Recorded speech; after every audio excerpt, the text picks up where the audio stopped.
Article 1506.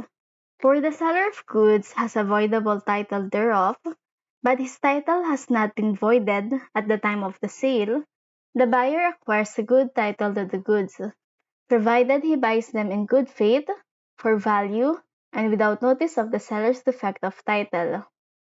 So itong article na to, para to sa sale, pero yung seller, yung title niya dun sa binibenta niya ay voidable.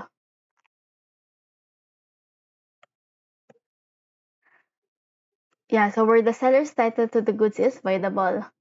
Pero yung buyer, dapat in-acquire niya sa ganitong paraan para siya ay magkaroon ng ownership para dun sa goods. So, dapat in good faith siya for value. So, may halaga yung nagbayad siya. And without notice of the seller's defect. So, hindi niya alam na voidable yung binibenta ng goods sa kanya. Or yung title ni seller is voidable. So, ano nga pala yung voidable sale para sa mga nakalimot na? So, ito yung a sale that is valid but can be cancelled by one party due to a flaw in the agreement, such as duress, fraud, or lack of capacity, unlike a void sale which is valid from the start. So, ito, valid siya, pero pwedeng ipa-cancel or ipa-void. Pero kung wala, tahimik lang mga tao, okay, pasado, valid. So, ito yung mga examples ng voidable sale. I think this is 5. So, sale under duress. Recap lang tayo. So, if a person is forced, so may force or threatened into selling property, the sale can be voided by the party who was coerced. And then second is yung minor yung nagbenta. So, a minor can enter into contract, but they can later choose to void it without facing consequences. Third, sale resulting from misinterpretation or fraud.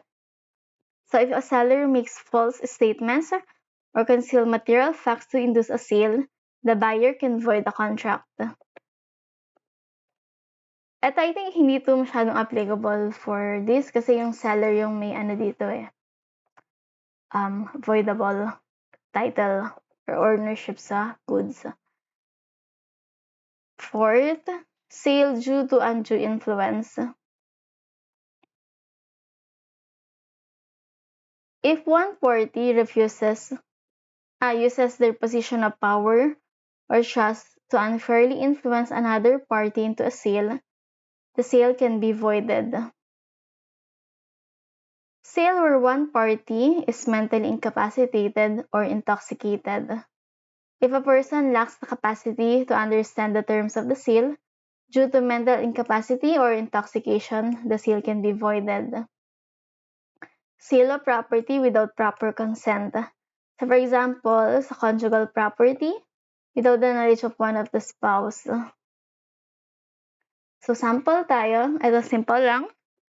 So S, a minor, sold his watch for 2,000 pesos to BS. BS then sold the watch to B, who acquires it in good faith. Is B the owner of the watch?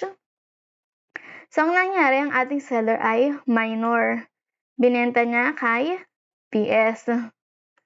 So ito ang ating buyer in this case.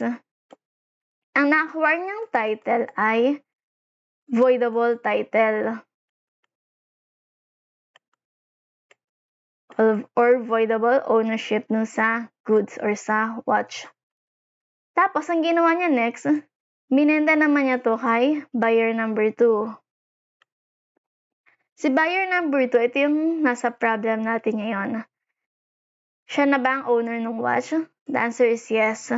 Kasi siya ay nagbayad, siya ay in good faith, nagbayad, at hindi niya alam na yung ownership ni BS ay voidable or hindi niya alam na may defect dun sa ownership or sa title ni BS.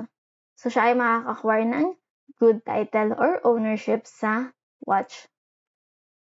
And that's it. Please don't forget to subscribe to my channel. Thank you!